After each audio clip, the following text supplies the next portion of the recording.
The way that I bought into it is partly a logical fallacy, like a faulty way of thinking about food that I learned from other scientists and doctors. That's why there's so many scientists and doctors online spreading food fear, because they're learning from each other. Welcome to Influence to Death, your guide for navigating the wild world of wellness influencing. Hi, and welcome to Influence to Death. I am your host, Victoria Lafont. I'm your other host, Hannah Wright, and today we have an incredible guest on the podcast, Dr. Sarah Ballantyne. Welcome, Dr. Sarah. It's really nice to have you. I am so happy to be here. Thank you so much for having me. Yeah, absolutely. Okay, so I want to give a little background on Dr. Sarah. So Dr. Sarah Ballantyne, PhD, is the founder of Nutrivore.com. Great name as a copywriter. I really appreciate that. And New York Times bestselling author of Nutrivore, The Radical New Science for Getting the Nutrients You Need from the Food You Eat. She creates educational resources to help people improve their day-to-day diet and lifestyle choices, empowered and informed by the most current evidence-based scientific research. With Nutrivore, Dr. Sarah has created a positive and inclusive approach to dietary guidance based in science and devoid of dogma, using nutrient density and sufficiency as its basic principles. Nourishment, not judgment.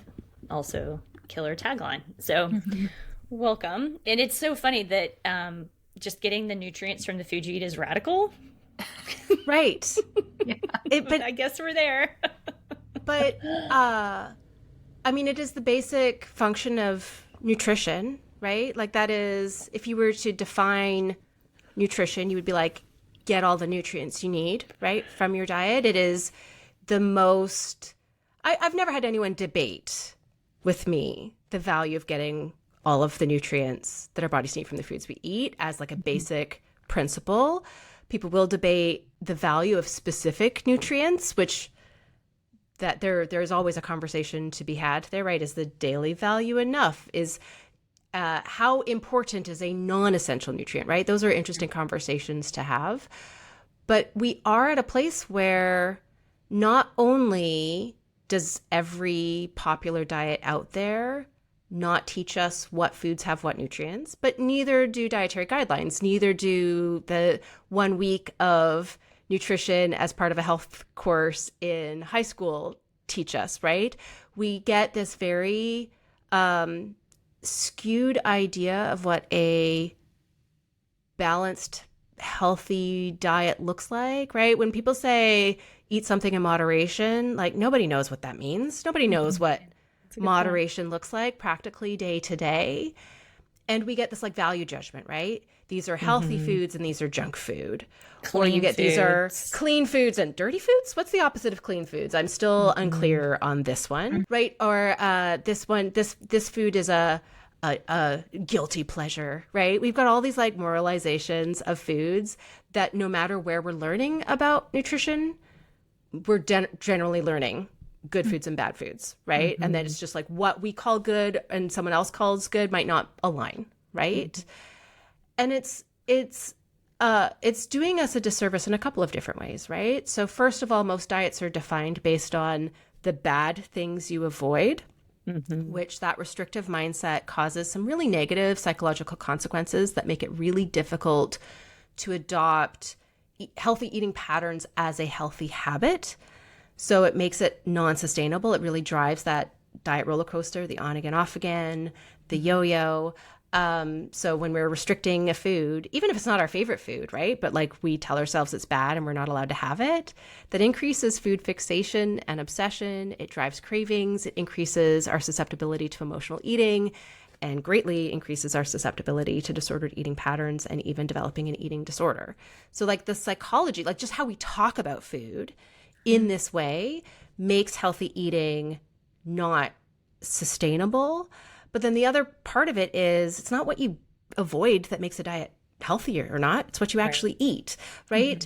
And the fact is it's actually pretty easy to get all of the nutrients our bodies need from the foods we eat. We can do that with, depending on what your energy requirements are, like 50 to 75% of our energy intake can easily meet our nutrient needs for vitamins and minerals and protein and fiber and essential amino acids and health promoting fatty acids, which, boy, that gives a lot of room for whatever else we want. Chocolate. That gives a lot. Yeah. That's cake would, yeah. Brownies, right? Yes. And okay. I don't know if you know, but brownies is a recurring theme on the podcast. So. Oh, really? Sweet. Because I eat them for breakfast pretty often because they like wind me up a little. Anyway, go ahead. Delicious breakfast. I approve.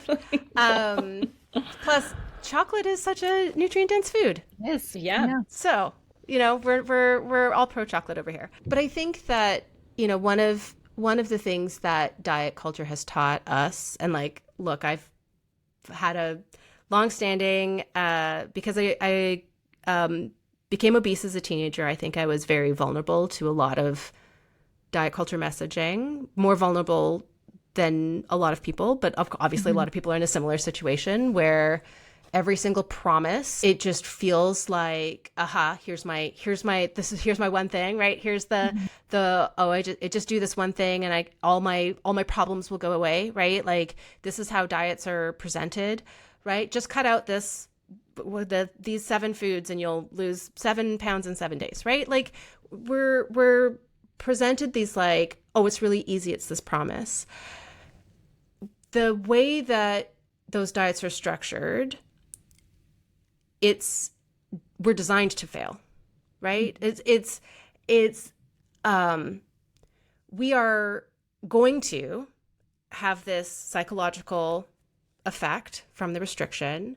We're also going to have some physiological adaptations to the caloric deficit aspect. So we're going to have our ghrelin, our main hunger hormone, go up. So it means over time, we're going to be hungrier between meals and less satisfied after a meal. We're also potentially going to have a drop in basal metabolic rate.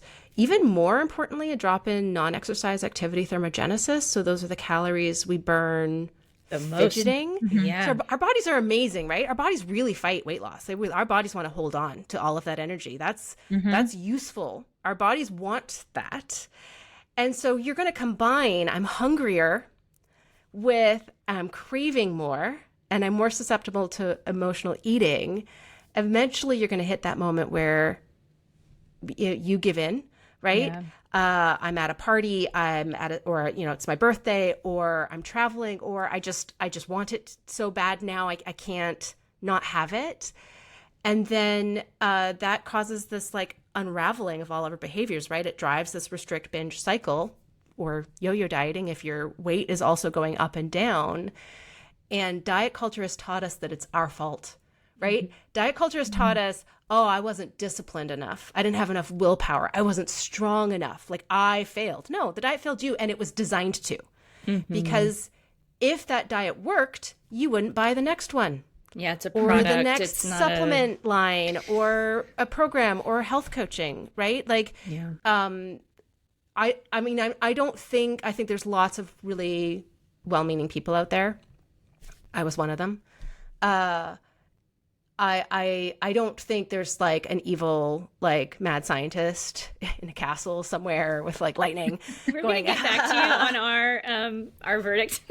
Right? Okay. We're still like, that's kind of what the whole podcast is about, is like, is there? Is there a mad scientist in a castle? We're not sure yet. But yeah, I mean, by and large, yes, we're totally with you on that. Yeah.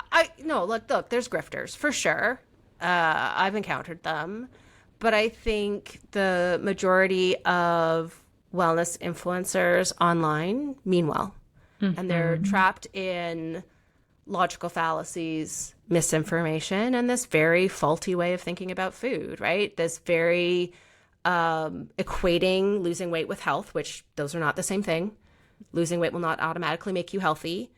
Being thin and being healthy, those words mean different things. Those words have different definitions. They can go together, but they don't necessarily.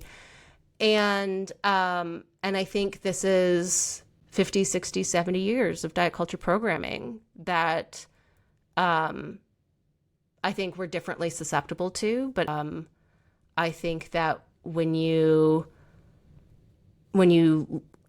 live in that culture, it's really hard to see the forest for the trees, right? Like you really, it's really hard to be open to new information and break out of that way of thinking about health and diet. But I think also that is what we need to actually solve the problems that we're seeing in public health now.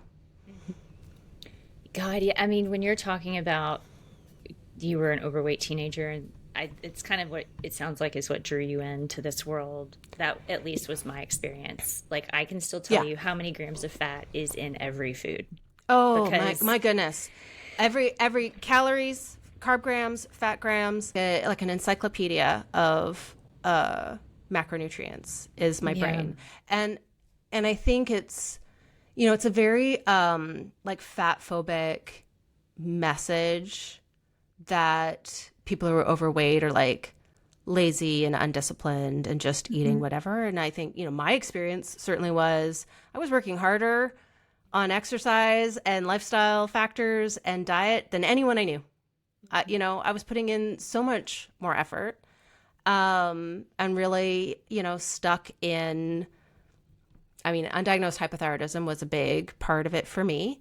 And that was, a major contributor, but also just like stuck in that restrict binge loop. Like I developed binge eating disorder because of dieting to lose weight in my teens. Like that is an eating disorder that was a direct consequence of dieting.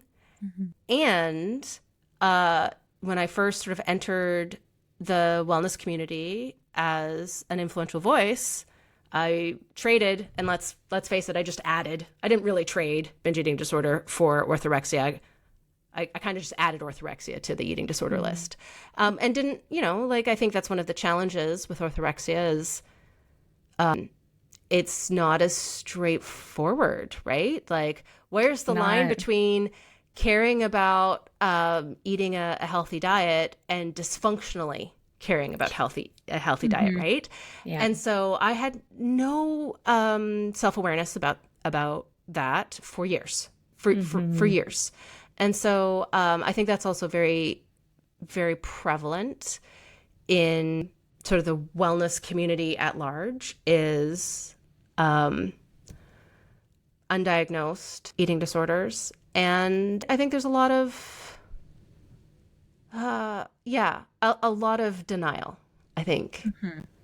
Yeah. I think it's also like when one has a product, an idea, a concept, a program that people go through and they're making money from that, it can be really hard to step away and be like, okay, well, where might the holes be in this idea? And, could it be harmful or like that? And especially when it has been maybe helpful for that person if they're coming from a background where they needed help. I feel like just in the short period of time you've been talking, you've covered a lot of sort of the foundational ideas that we bump up against over and over and over when we talk about an idea on this podcast.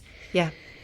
Because they do have these common themes, and unfortunately, people kind of suffer because of that, because it's difficult to step away. And I had a lot of physical symptoms resolve as I adopted a restrictive diet that was eroding what was already a bad relationship with food in my body to start with, right? Yeah. So that makes it even harder to have that level of self-awareness, right? It's like, well, I had physical symptoms resolve. I was able to discontinue prescription medications as a result. Like, that felt really miraculous to me at the time. And so that just increased how much of the Kool-Aid I drank, right? Because I had been really struggling with symptoms at that point for some of them, with irritable bowel syndrome at that point for 12 years. And when you have all those GI symptoms resolve in 2 weeks, okay, this must be the fix for everything. And taking that step backwards. It's hard for anyone to have time to take a step back and reflect on anything, right? Yeah. And especially when it's not just your livelihood, but your identity. Your online presence is steeped in it. That's really challenging. And I would like to show more people that it's possible and that it's worthwhile and that we can make that transition successfully. But I understand how easy it is to just put on those blinders, right? Cover your ears and go, nah, I can't hear you, right? That's the path of least resistance at this point. And you see that in every different, I mean, not just in one diet protocol, but in many that are so different from each other. Yeah. And what you just described, I feel like, is the recipe for successfully selling yourself and your ideas and your protocol is like finding what works for you. It is oftentimes miraculous. You're like, wow, I feel, and it's truly like, you're true to it. You believe it. Like, this healed me. It can heal everyone else. And so then you teach everyone else how to do what you did. And when I say you, I don't mean you, Dr. Sarah, but like you see this over and over again. And it's taught also in marketing for nutrition professionals or whoever. Like, this is the formula. Find what works, what worked for you, what healed you, 5 years ago or whatever. And post your before and after photo, right? Yep. So I have a few thoughts about this, and I think the heart of this goes back to how we've been talking about diet since at least the 70s, if not before that, right? So if you think about popular diets, all of them are they're defined by what you avoid, right? They're defined by what is restricted. So we start with low fat, and then in the 90s is sort of the birth of low carb. Then in the 2000s, you get paleo, which is where I came through. So no grains, no legumes, no dairy, right? Like it's defined. You've got, vegetarianism and veganism defined based on avoiding animal foods. Then you've got the more extreme manipulation restriction diets like keto, no carbs, right? And then you've got carnivore, right? No plant foods. If you go back to the 70s, so also most of these diets are sold based on weight loss, right? So it turns out it's really easy to lose weight. Like, studies that go and compare like initial weight loss success, looking at different diets, kind of show they all work. Yeah, it all works totally. But you just, whether or not you can keep it off, right? They almost all don't work in that case, right? What works to keep it off is developing lifelong healthy habits, right? Not dieting.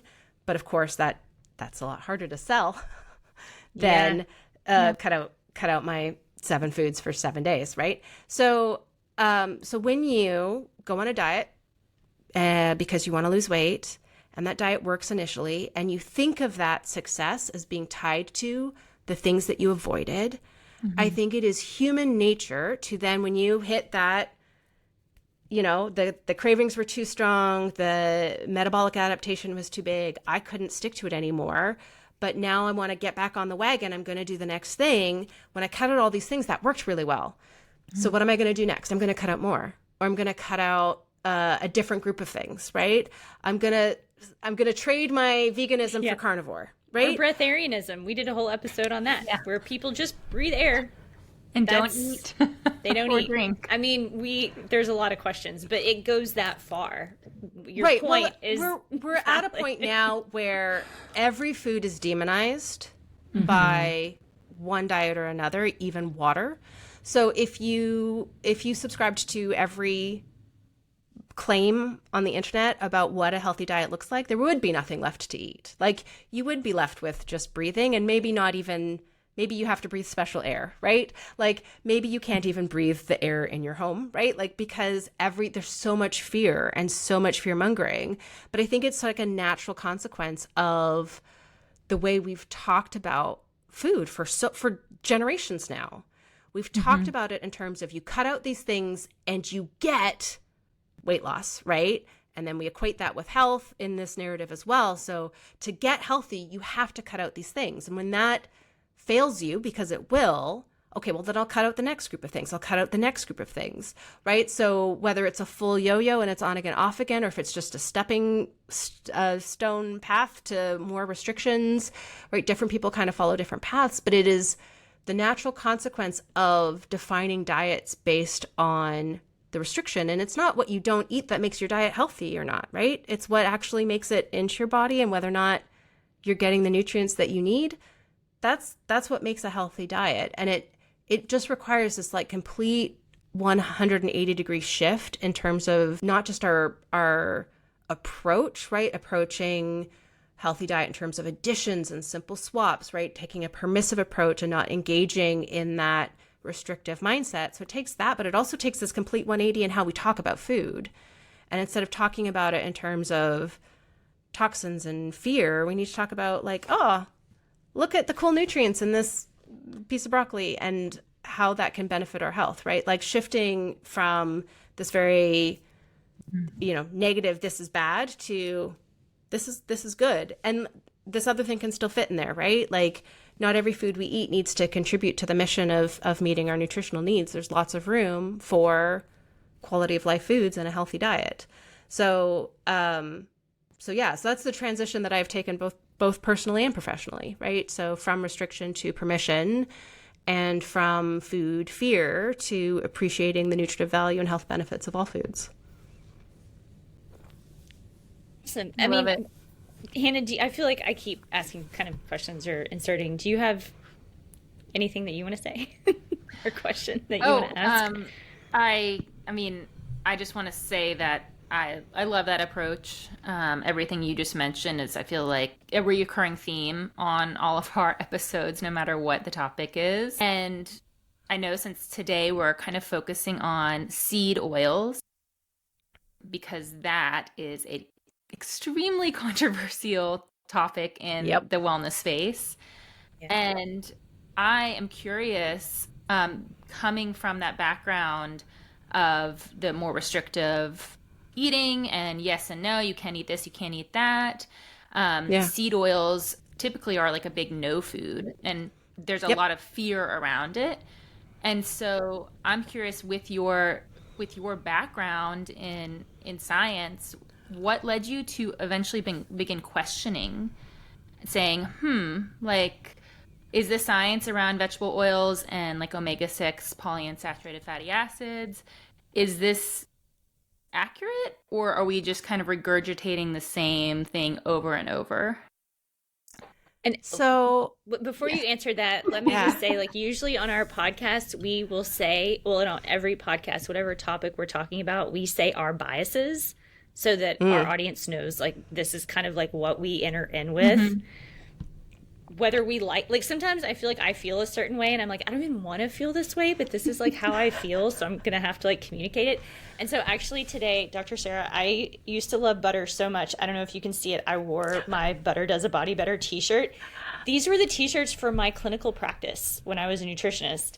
And I still have that in me a little, like I can feel it where I'm like, I really go in that direction so hard that more than even that part of me is the part of me that's like, man, this is just a really interesting topic to me now, versus I'm like putting the entire weight of my life on what I eat. So it's not like I'm not like grasping. I'm more like, this is interesting. But that part of me is still pretty big. That's like butter and, tallow and, all these things. So I just wanted to, I've actually mentioned the shirt on the show before, so I just wanted to show it off for the first time and wear it in honor of this episode. But I do want to say that outright. It's like, I'm like, man, this is kind of hard for me to grok, to let in. Yeah.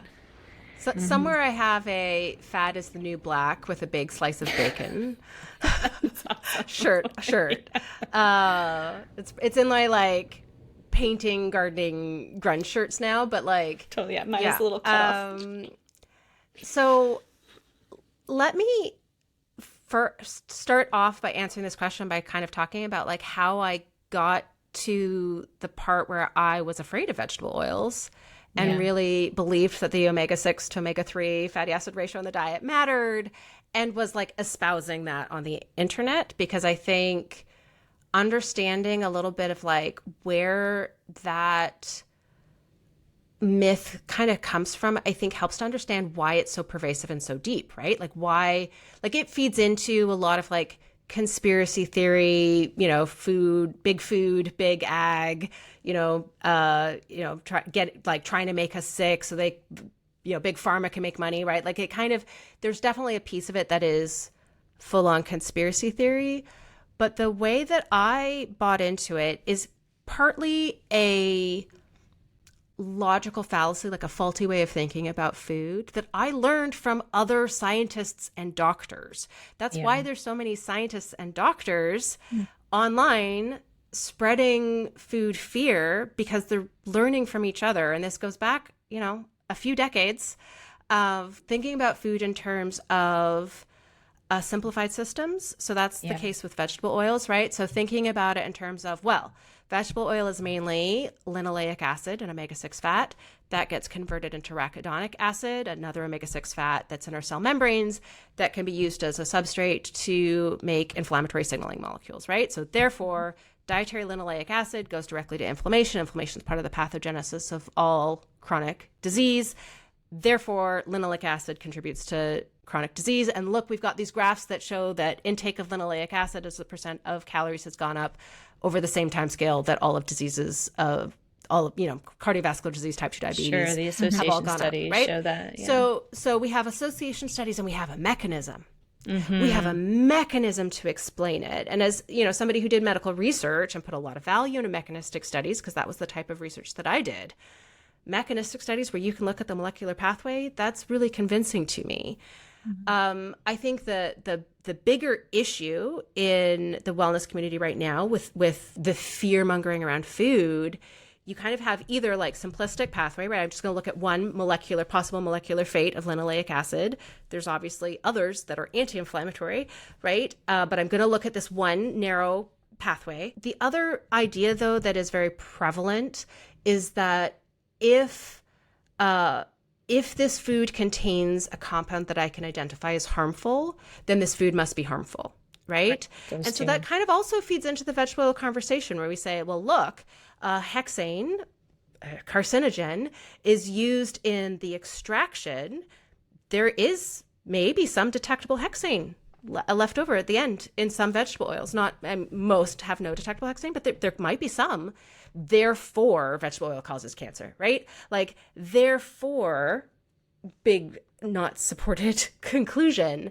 But we see that kind of thinking over and over again, right? The logical fallacy that if something is present in a food that's harmful, the whole food must be harmful. But we really need to look at the composition of the whole food. What other nutrients are we being compensated for when we consume that food? We need to look at how the whole food affects the whole us, right? Not just how one compound in isolation might affect one biological pathway.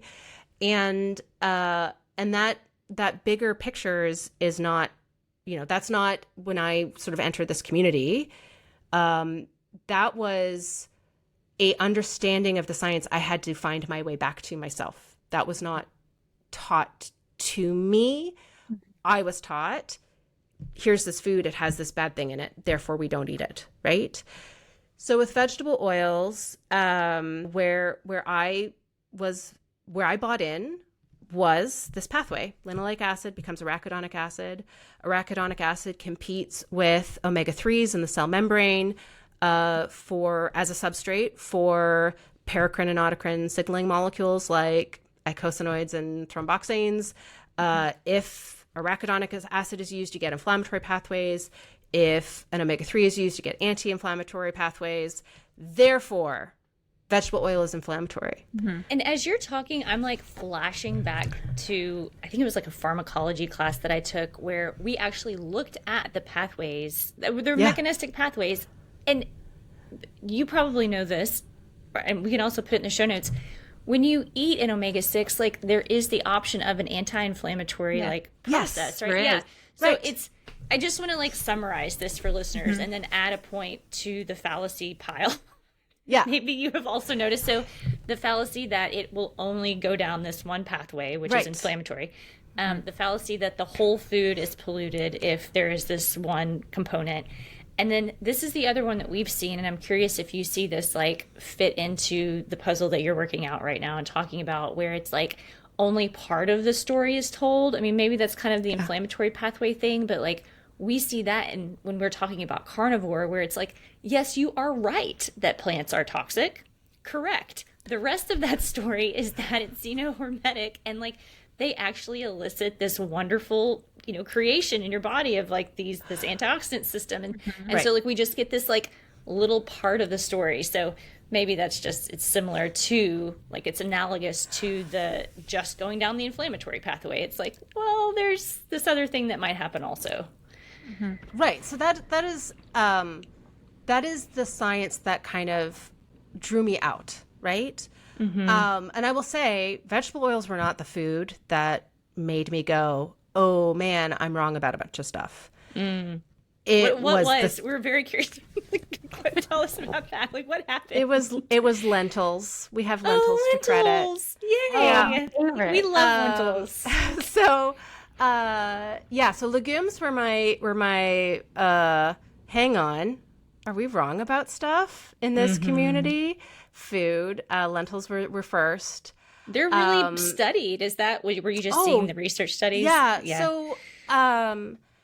So what happened was I started working on a book about the gut microbiome in 2015, 2016. And about 2 years into my research, I told my publisher, I'm like, this is not a paleo book. I'm running into a lot of foods that are not on the paleo diet. I can't square these things. Yeah. My publisher was like, yeah, cool, that's fine. Go ahead, keep going. So I wrote this book in the background for about 5-6 years. And then at the beginning of 2020, when it was just about done, my publisher said, actually, not interested anymore, which did not feel good. But also, I had written a book that was pro whole grains, pro legumes, pro especially A2 dairy. Interesting, like I turned it into an ebook, and interestingly, like I started talking about these foods. I started adding them back into my diet in 2019 as like my research was really like culminating, met with a fair bit of pushback from my audience. But that's when I started talking about like corn is, such a, valuable food. And like, look at the bacterial species that these fiber types feed, right? Like, look at these, right? Like this is talking our language. This to me was like the beginning of me looking at multiple systems at the same time, right? So now I'm looking at not just a metabolic pathway or an immune pathway, but I'm looking at the gut microbiome as well. And I'm starting to build this like bigger picture in my brain for understanding food. And so I was already at a point where I'm like, I need, there's too many foods I'm adding back. And man, did I feel so much better when I added lentils back into my diet. Like that was a noticeable, let's just say the GI effects were great. You don't need to go into any more details than that. We've experienced that. It's a magical liked moment. It. Yeah. It is so good. Satisfying. That's satisfying. Yeah, we get it. I was a fan. And so that's actually the genesis of Nutrivore. I started sort of realizing that I needed to rebrand and shift my way out of the paleo community. I started talking about it 2017, 2018. I started taking steps in 2019. And then in 2020, when this book kind of imploded, it's a really fascinating, like if you go back and look at the ebook now, please don't buy it. But it's a really fascinating, like, snapshot in time where you can see how much progress I've made on some foods, but like not quite everything yet. It's not quite addressing vegetable oils yet, right? Like it's this really interesting like snapshot in time. But that is, like this transition for me, it wasn't like there's no eureka moment. There's no aha moment where I go, I've been thinking about these things wrong. It was this culmination of small, very uncomfortable realizations that only when I kind of like look back in time, I can go like, yeah, so over this 5-year period, maybe I really shifted how I thought about foods. I really changed how I read the science. I look for different types of studies, right? So now I look for systematic reviews and meta-analyses first, right? Whereas the way that I was taught to think about this was very mechanistic, and that aligned with my medical research training. So like using a skill that I already had. And so now I'm like, I did not enjoy writing review articles when I was in grad school. That was not my favorite thing to do, but of course that's everything I do now. Really? I know, right? Silly me. I just needed to write about. We actually say that things. A little bit tongue in cheek, because that's sort of what we do for a living, and because we liked it. Every so article much. I write is a review article now. Yeah. Totally. Yeah. Just written in plainer language, but it's basically the same process. But yeah, no, I found them quite arduous when I had to write them in grad school. But yeah, so my whole, like, I know for people who are either just following me now and like surprised to learn I was a big voice in the paleo movement in the past, or who followed me then and like haven't been paying attention or following me now, it feels like a really drastic change, right? Like, holy smokes, but you taught me that this food is bad and now you're telling me this food is good. In reality, that transition was slow. It took place in public.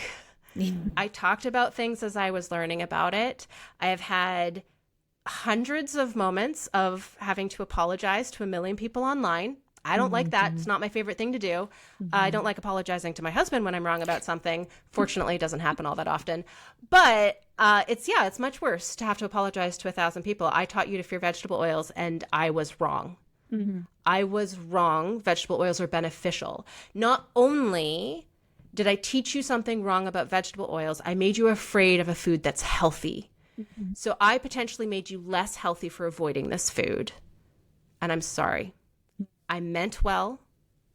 I didn't know I was wrong at the time, but now I can see that. And it makes it like imperative to, first of all, like show my work, right? Like how did I think this about vegetable oils and how did I come to this? Well, I learned about dihomogamma-linolenic acid. This other anti-inflammatory pathway that is another possible fate of linoleic acid. And that stuff's pretty darn cool. And why, now that I'm looking at systematic reviews, you see a neutral or slightly anti-inflammatory effect of linoleic acid in actual humans, not in cell culture We're studies, a little right? different Not than in a the petri mechanistic dish. studies. And so that's why, like, when I'm busting a myth like vegetable oils, I have a 12,000 word article on my site. That's why I've done nearly 4 hours of video content across platforms. Because I'm both like correcting the record, right? But I'm also showing how to shift our thinking on a food, right? So I'm also talking about exactly this story of like, here's how I bought into this. Here's the science that pulled me out. And here's, how was I open to new information? It was a slow, painful journey, right? It was a slow, iterative process of continuing to dig into the science, continuing to deepen my knowledge, and realizing food by food where I was wrong. Vegetable oils were quite far down my process. Sure.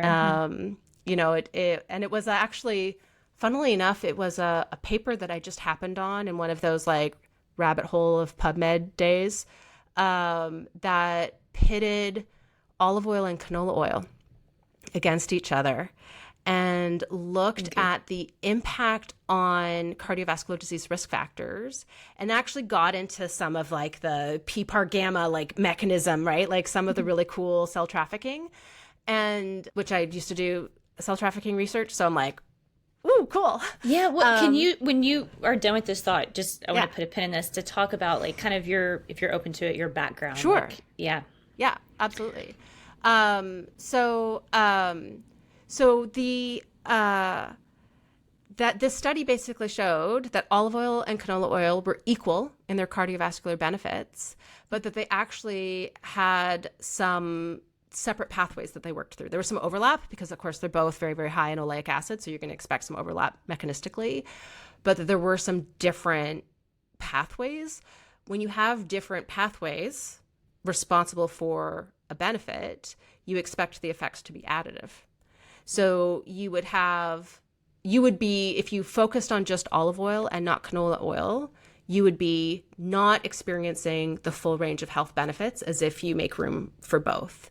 And that was very eye-opening. And then because through all of this process of adopting a more rigorous sort of scientific approach and really like letting go of a faulty way of thinking about food, I was also addressing my own food fears, right? My own disordered eating patterns. So this one was a tough one. I sat on that and continued to research for about 3 months before I went out and bought canola oil. Like it took me a while to okay, I'm going to go buy canola oil. And then the canola oil sat in my pantry for another 2 months. I'm going to cook with canola oil. Oh, look, it's great. Nothing happened. It's fine. Yeah.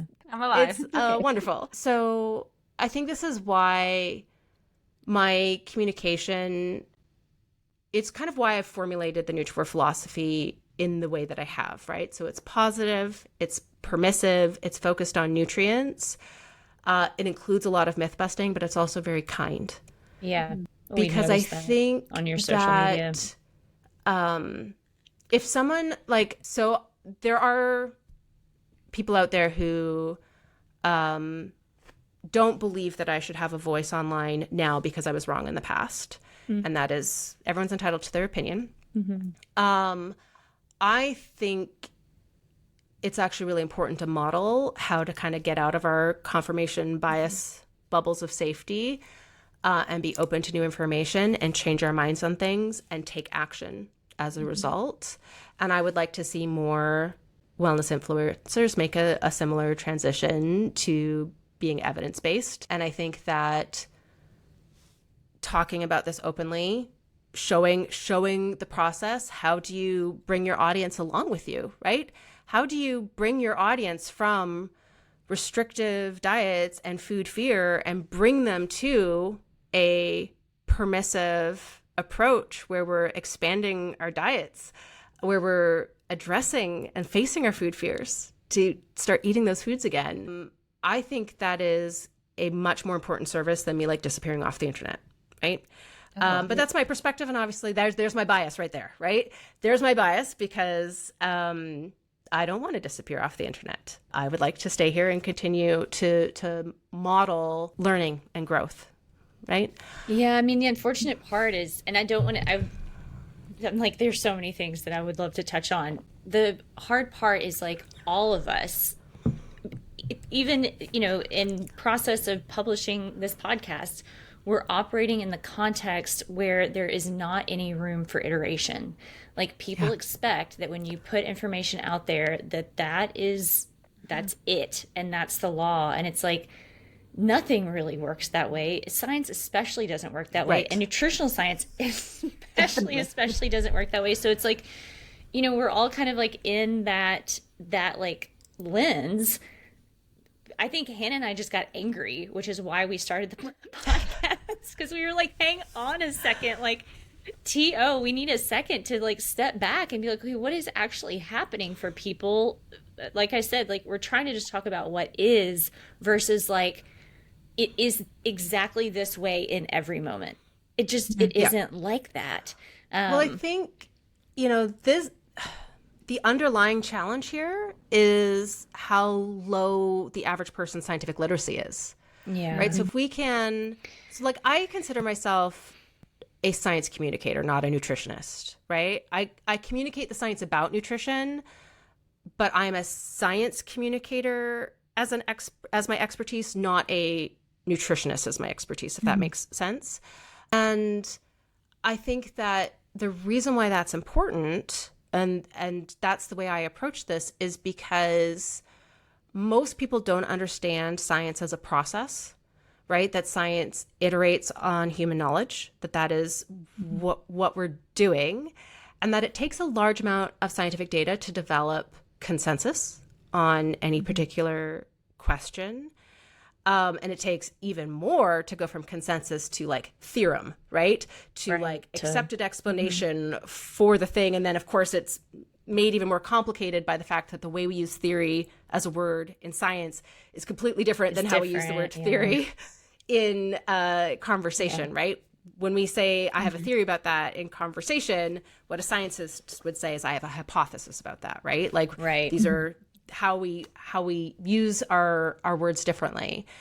But I think that the challenge is nutritional sciences is such a young field of science, right? It's only a couple hundred years old. Yes, we were just discussing that right before the episode started. There's so little time for the stuff that we now know, that we've now got consensus around, that can now be like elevated to level of theorem of nutrition. We could call it something like that, right? That hasn't had enough time to permeate our education system, to permeate public knowledge. And with nutritional sciences, we have this extra challenge that for its entire history, charismatic characters have made assumptions based on preliminary data and espoused it as truth before the studies that are necessary to underpin that assumption have been done, and how often those charismatic characters have been wrong. Right. So yeah, that's like the story with Linus Pauling, apparently, is he was this like incredibly like charismatic, charming man. And he really believed that vitamin C was like the nutrient to, you know, like heal all problems. And so he was so gregarious and outward with that idea that he spread it far and wide. And so people believed it. And it like, which is took off. Fascinating, because I would now say Linus Pauling Institute is one of the most trustworthy sources for nutritional sciences information on the internet. But isn't it fascinating that it comes out of a place of this myopic view, right? Like this search for the miracle cure, right? Penicillin cured bacterial infections. Why don't we have an equivalent in nutritional sciences, right? But it's that kind of search for like the one aha thing that will fix everything. But meanwhile, we're incredibly biological complex, and there's 49 essential nutrients, right? So like we can't distill healthy diet to one thing. We could distill it to 49 things, but like we can't distill it to one. And so I think that the challenge we have is just helping people understand where the boundaries of human knowledge are, what is likely to be bio-individual versus generalizable.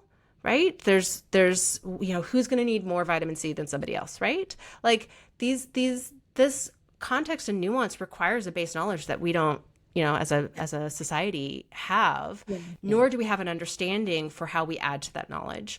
So I think, you know, people understand, right? Like, discoveries of, you know, dark matter or new, you know, particles in particle physics. They kind of have an understanding of like that's the edge of human knowledge in those fields, and like a new discovery could change everything. They don't have that same understanding for nutritional sciences, but nutritional sciences is kind of in the same boat scientifically. Yeah, it's very interesting. It's like I kind of think back to, you know, for 250,000 years, we thought a lot about food, but we didn't think about it in the same reduced way that we think about it now. It was like calorie. Yes. Yeah. Must edible? feed, eat. Yeah. There was like no like edible, not edible, but it'll send me on a fun trip. Okay. Right. You're telling me cavemen didn't find psychedelic mushrooms? Because I don't believe that at all. I mean, yeah, it's a cool, what is it, like the ape theory or whatever, that's how we kind of evolved into humans, was apes found I think that's like a Joe Rogan favorite. But it's kind of interesting to think about. Yeah. I thought it had more to do with energy dense corms and fire, but mushrooms maybe played a role too. Okay. Very interesting topic. We could probably go down for a long time. So, okay, this is a question that I have this is like what comes up for me when I think about going to the store and buying a bottle of canola oil, because I can feel inside of me, I'm like, I've read the studies. You know, like Hannah and I talked about this before. We're like, yeah, okay, like we're aware of this, but like, I think what is fueling my bias and the question I have around it is like, what do you think about like this in the context of like an ancestral diet? Which I feel like even that question needs some context, because there is so much in the like ancestral diet world that I find to be very unappealing, like the way that some things are portrayed, and then other things are wonderful, right? I guess it's a mixed bag with all of these different umbrellas. But when I think about it, I'm like, people didn't eat that, you know? So like, but do we now have it as an option, and we've done enough research to know like that it is optimal? Like, How do you kind of like So- put all that together? Yeah, I think the top line is there's no food in the grocery store that looks like what our ancestors, our Paleolithic ancestors, ate. There's no vegetable that looks like the vegetables they ate. There's no fruit that looks like the fruit they ate. There's no meat that looks like the meat they ate. The advent of agriculture, which allowed for civilization, so kind of an important thing for us to have invented. That is a direct line to the iPhone, right? So we're going to thank the fact that they figured out how to save seeds and plant them. Yeah. We have been modifying crops for the entire time that we've been growing them. Mm-hmm. There's nothing in the grocery store that looks like what our ancestors ate.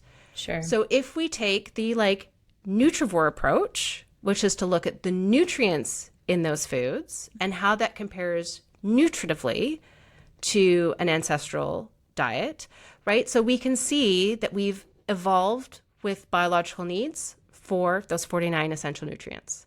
And we have biological needs for a whole pile of non-essential ones too, right? So there's a whole collection of nutrients that are still very, very important, even if there isn't a distinct disease of malnutrition associated with not getting enough of it. I'm looking at you, fiber. So we've got this huge collection. There's really, if we want to start counting phytonutrients, we've got, 10,000 nutrients, this huge collection of nutritive compounds that we get from food. And that we can draw a line, right, to ancestral diets, because that's why we have a biological need for those foods. We evolved with getting those foods from, getting those nutrients from food, so we didn't have to evolve the biological pathways to make them, or the biological pathways to make them in high enough quantities, right? So that our daily values of nutrients comes directly from what our ancestors ate as we were becoming Homo sapiens. Yeah. So if we look at we can look at what would have been the equivalent food for them. Would they have had, certain regions, they might have had an oil pressed from a nut or a seed. They had the ability to grind food 40,000 years ago. Right. So presumably they were able to grind out an oil from walnuts or something like that, right? There was probably something similar a pretty long time ago. But I think if we take let's look at the nutrient breakdown, right? What is it that canola oil has that's nutritively valuable? So it's up to 66% oleic acid, which is the same heart healthy fat in olive oil. Olive oil ranges from 60 to 80% oleic acid, so it's even the same ballpark. That's the same heart healthy fat that's in avocados, right? Oleic acid, super amazing, awesome, healthy fat. I don't think anybody disputes that. It's 7 to 15% alpha-linolenic acid. So that is the plant-based omega-3 fat that we get from chia seeds, flax seeds, walnuts, right? It's also why canola oil can kind of get a bit of a fishy smell when you heat it up. That's the alpha-linolenic acid saying, hi, here, I'm over here, right? And then it's about 20% linoleic acid, which is a health-promoting omega-6 fat, right? Yeah. And then it's one of the highest phytosterol fats. So phytosterols have a molecular structure very similar to cholesterol, and because of that, they interfere with cholesterol reabsorption in the gut and then can therefore help lower cardiovascular disease risk factors. So it actually has way higher phytosterols than olive oil. And then if you were comparing a refined canola oil, your most similar thing would be a refined olive oil. Those vitamin E levels are going to be pretty comparable. If you're going to compare it to an extra virgin olive oil, you'd have to compare that to a cold pressed canola oil, which case, in both cases, you're going to get more vitamin E. You're going to get more polyphenols and triterpenes from your olive oil. Those are definitely part of how olive oil is beneficial. But you're looking at a fat that has a lot of nutritive value.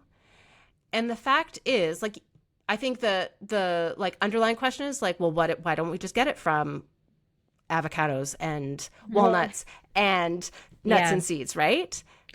Sure, it's always better to get our nutrients from whole foods because whole foods have more nutrients, right? Like, yes, if you're going to eat a walnut, yep, that's going to have more nutrition than canola oil. Absolutely. Yes. Go for it. But also, we cook our food.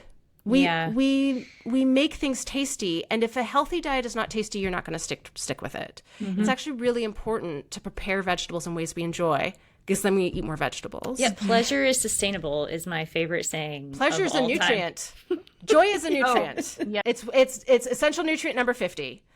So we can have a round number of essential nutrients.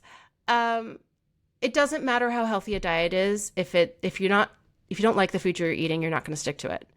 And so the reality is that oils help us make foods in ways that are going to be tasty to us. And canola oil is a very healthy option. Olive oil is also a very healthy option. And so, like, fear part too. It's like, I mean, that's the flip side to like pleasure is a essential nutrient. It's like the fear part is an anti-nutrient. Oh, I love that. Yes. Yeah. An actual for real one. Yeah. Not one of those ones that's easily metabolized by our gut bacteria like oxalates and phytates, but a real anti-nutrient. I mean, we could have a mechanistic argument about cortisol decreasing digestion efficacy. So we've got a mechanism there. Oh, yeah. It's interesting. But I think that, I mean, this is the thing with vegetable oils. Like, we can go through, I mean, we could talk for the next 3 hours and break down every single myth about them. Yeah. The reality is they are health beneficial. They reduce risk of cardiovascular disease and cardiovascular mortality. They reduce risk of type 2 diabetes. They reduce all-cause mortality as a general indicator of, like, overall whether or not something is good or bad for us. They have a neutral effect on cancer incidence, but they do reduce cancer mortality. So that they are good for us. They are either neutral or slightly anti-inflammatory. And so we are doing ourselves a disservice by not consuming them. We can go through all of the, here's why the omega-3 to omega-6 ratio doesn't matter. Here's why the hexane doesn't matter. No, they're not oxidized, right? Like, we can go through all of those little bits and pieces and like break down the myth into all of the different pieces. But at the end of the day, the effect of the myths around vegetable oils is to make us afraid of a health-promoting food, which means that we're increasing our health risks over the long term by not consuming that food. I just want to let people know, like, we're going to listen to the show notes. There's 2 podcasts where you've broken those down, all of those points, and on your Instagram, which we've been watching, like, and long form videos on my YouTube. Out there. Yes. Yeah, so it's totally out there. And I mean, to me, the point of kind of like focus that I want to keep on is like, you like went through a journey with this, it's like you were speaking in one way and then you were like, oh shit. Oh shoot. Yep. Yeah. Like, whoops. Something else is happening. And that's the focus that we're most interested in, because I mean, it's interesting to see that, to like, I guess in a way I like wish for that in our world. I think it's sad that there aren't more people who have kind of come to like a public scientific awakening. I know, some people have kind of just kind of disappeared instead of facing, like, having to say, hey, I was wrong about something, or like online. Double down heavy. Or and I'm that's saying even worse, this right? as somebody where I'm like, I'm not even sure I'm on board yet. Like, it's like both. I'm going to get you to buy canola oil today. This is my mission. Canola oil.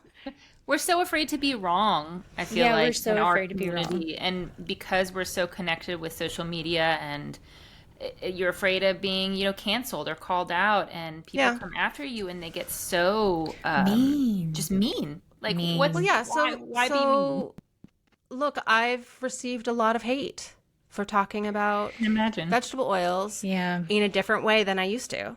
And I wanted to ask you, like, do you read the comments? Are you staying away from the comments and protecting yourself from that? I can't avoid them completely and still answer the genuine questions that are in those comment sections. But I do have an amazing team who helps to sift through the comments before I get there, so that I see fewer of them, but it's sort of impossible to shield myself from them completely. A lot of it is like, who's paying you to say this, right? Like, so a lot of it is, very much conspiracy theory, and nope, that's and not, I'm not getting paid. But hey, canola oil, I obviously believe in you. I would definitely be sponsored by Big Canola Oil for sure. Just did but I would then episode, disclose it, and you would see paid partnership, right? We did an episode on soy, and I was like, Westlife, if you're listening, please send me a pallet full of your delicious soy milk. I would also take Big Soy's money any day. Yeah. So, when I do sponsored content, it is properly disclosed because I am a firstborn child and I follow the rules. I feel an obligation to put out this content. And I feel it even more strongly because I was wrong. Like, I also feel obligated to talk about how great iceberg lettuce is, but I was never on the wrong side of iceberg lettuce, right? So like, I will talk all day about iceberg lettuce being a very nutritious vegetable, but I don't have that like extra like motivation behind that of having to like apologize to iceberg lettuce. I do have to apologize to canola oil, right? Like, I was wrong. And yeah,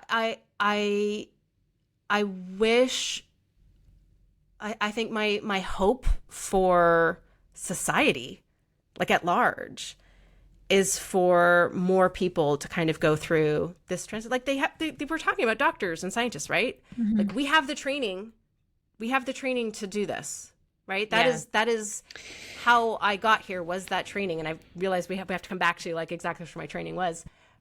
But it was because I had that training that I was able to make this transition. And there's lots of people in a similar situation, right? Yeah. Doctors and scientists who also have the training to be able to come back from misinformation to evidence-based. And then it just takes being very brave and willing to face some anger. But for every angry who's paying you toxic troll comment, skepticism's fine. Skepticism, asking questions, great, let's have a conversation. That is, ask your questions, I will answer them. For every mean troll, angry, not open to new information comment that I get on those posts, I get 20 or 50 or 100 people who are like, oh my gosh, thank you, right? I've been so afraid of this and now I'm not anymore. So that is, it's sometimes it's easy, right? I'm a person who can read 100 comments and then the one jerk gets to me for sure. I have a heart, like a real person over here. But I try as much as I can to like focus on the impact that I'm having of helping people alleviate their fears around foods and tackle small changes that add up to a big difference in health over the long term through ditching fear and appreciating food for the nutrients they contain. And so that is the change that I'm hoping to have, right, in the wellness community and beyond. And I think that, yeah, like, I'm going to ruffle feathers for sure. It's hard to let go of fear. Fear holds on to you, right? So even if you let go, sometimes the fear doesn't. And I understand that. And so, I try to be a kind, compassionate, safe space for people to learn uncomfortable information. And I also know that not everyone's ready to learn, and that's okay. I'll be here when they are. Yeah. And you said that, I mean, like when I read your Instagram posts, you're like, hey, learning new information is hard. It's, you know what it makes me think of is there's that book, which I love. It's by Julia Galef, Scout Mindset. Have you all ever seen that? I haven't read it. She's so wonderful. She did that TED Talk years ago. She's a rationalist. And then she kind of like dropped off. I don't know where. Hopefully it's Julie Galef. If you're out there, we like hope you're okay. But she did a TED Talk called like Soldier versus Scout Mindset. And it's like basically a lot of what we're talking about, where it's like, even if you have all this evidence in front of you, there are so many reasons why it's hard for people to be like, hey, maybe I was wrong about this. And look, to me, this is like the epitome of what I wanted to accomplish. Having a podcast, period. Like, I'm not necessarily interested in podcasting per se, but I am radically interested in having conversations like this in this space, because in my mind, the only thing that it will beget is betterment for people who need help. That's it. So it's like, brava, good job. Like, for whatever it's worth from us, we're like 10 out of 10. This is what we need, is for people to be like, hey, what's actually happening? And then people get to decide for themselves. But it is brave in this world to have that. So thank you. Well, I will thank you, because I think that the more people who support, I mean, not just me, but like anyone who's kind of making a similar journey from pseudoscience to science, the more we can show that the community is welcoming on the other side, I think the more we facilitate that journey. Yeah. And I think there are a lot of people who are really scared about the business implications, right? Like, what is this going to do to my revenue? Am I going to be able to, maybe I have a team that I need to pay? Like, what's going to happen to their livelihoods if this, ends up blowing up in my face? But then, like, why would you cross a bridge if everyone on the other side's yelling at you? Yeah. Right? So I think it's really important to show appreciation and support for this journey, so that we can encourage, I think, a large group of people who are reconciling with science that doesn't align with what they've been saying, and they don't know what to do with it. And I'm going to say, come on over here. Water's fine. Yeah, good. Yes. I mean, listen, I feel catty sometimes about topics that I feel really passionate about. Like, I will say some moments of our carnivore episodes, I'm like, okay, like, I could have been, we were okay, but we could have been a little more charitable. But all in all, it's like, to put some like lightness around this, or humor around this, or like set up a context where it's like, hey, you don't need to, like, how do you say it, put your stake in the ground? Like, you don't have to build your whole empire on this idea that is immovable. Like, we can create a different culture around this where everybody benefits. Like, still make all the money that you want to make, just make it so that it is iterative. Awesome. We're all going to be better at the end of the day if that's how this works. I love this. Yes. This is like the reason that this podcast exists. So, is there anything else that we need to? I promised that I would tell you about my scientific training. Oh, yes, please. Go and ahead. I feel like I don't want to seem like I'm being cagey and not answering this question, because I want to be an open book. I know you need to like go pretty soon. So I'll give you the quick. So my undergraduate degree is in physics, actually. I meant to do biochemistry, and then I liked my physics classes better, so I switched majors. But then I did an honors degree. My honors thesis was in biophysics. So I actually did cancer radiation therapy research. Yeah. And then that opened the door for me to be like, oh, biophysics is really cool. So I applied for a bunch of medical biophysics programs for my PhD, and I ended up in a medical biophysics department, but my supervisor was a physiology professor, and I was co-supervised by the chief of vascular surgery. And I ended up in a physiology research lab in a medical biophysics department doing like pure medical research. And the reason why we were in a medical biophysics department was because of the technology we were using, not because of the research we were doing. So I studied basically like immune dysfunction and microcirculatory changes, specifically in the liver during systemic inflammatory response syndrome, and looked at the role of endogenous antioxidant enzymes. I got to do some like really cool, I actually got to patent a new gene therapy technique out of that research, which was very, very cool. And basically teach myself an entire bachelor's degree in biology and physiology in order to know enough to defend my thesis at the other side. So I,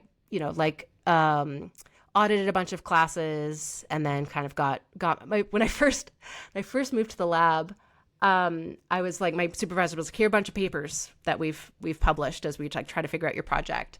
and I would sat with those papers, and I had to read them with a medical dictionary beside me. And I think that experience is why I'm such a good science communicator, because I kind of had this experience of like jumping into this field and not speaking the language. Yeah. And having to learn the language, like, what the heck is a leukocyte? Oh, it's a white blood cell. Okay, cool.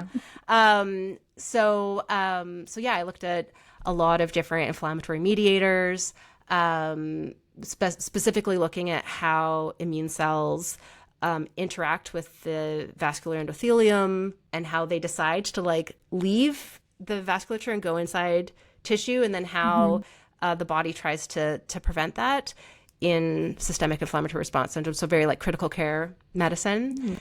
And then for my first postdoctoral research fellowship, it was basically same idea, even more advanced gene therapy techniques. So we did cell-based gene therapy, which is even cooler, and switched organs. So I looked at acute respiratory distress syndrome, but still immune modulators, angiogenic signaling molecules in this case, and how those interact.